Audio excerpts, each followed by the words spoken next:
Mr. Bullman, I would remind you, when you talk about right-wing extremists, we have to remember that Nazis were National Socialists. It's a strain of socialism. So let's not pretend it's a left-wing ideology. They want the same things as you. Let's be quite clear. So, Mr. President, despite all that, you don't like the truth, do you? Yeah, you don't like that. They won't like the truth here. Come on, it's National Socialism. Right, okay, thank you. A lot happened. Oh. The ones who would kill the socialists, you idiot. You idiot, I'm telling you, it's a left-wing ideology, okay? Don't pretend. Right. Thank you. Thank you. Proceda. A lot. Allow me, Mr. President, to thank all those members who took time within their small amount of numbers to speak to set the record straight from other political parties as to the historic role social democracy has played in fighting Nazism. Thank you. What I also would like to say, because this has really affected me emotionally, what was said this morning, it's not so much the comparison that is made or putting social democracy in one batch with Nazism. That's not new. This is what we've seen now happening, just go on the internet, for years on the extreme right, where they try and rid themselves from their own heritage by saying that Nazism belongs to the left or to social democracy. That's not new. But what is new to me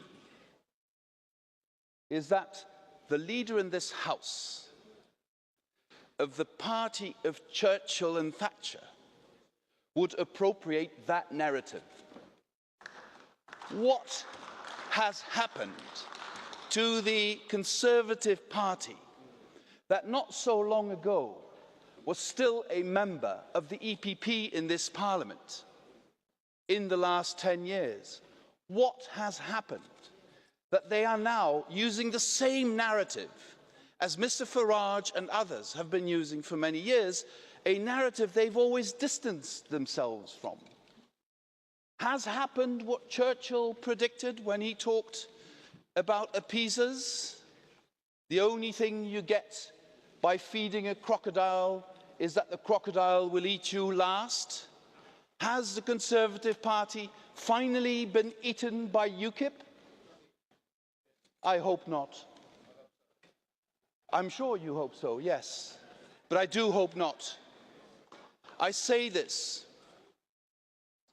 because I will make no secret of my deep admiration and affection for the United Kingdom and everything it has achieved during European history. And I say this also because I don't want to hide my deep sadness for the decision taken by the British people in the referendum to leave the European Union. The European Union is not a market. The European Union is an instrument to help European people solve the differences around the negotiating table instead of at the battlefield. The European Union is the best guarantee that no British soldiers will have to be sent to battlefields in Europe again, as they have so valiantly done in our common history. The European Union is the best guarantor for peace in Europe for the ages to come.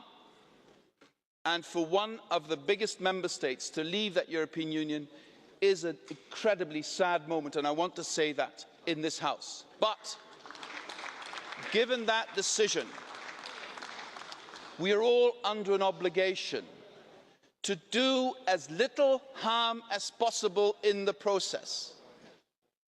And indeed, as a Democrat, as a human being, who in this House has never ever changed their minds on anything? But we'll leave that with the British people. That's not for us to judge. But I want us to be clear of the obligation as Commission, European Parliament and Council that we should do everything in our power to make sure we do as little harm as possible.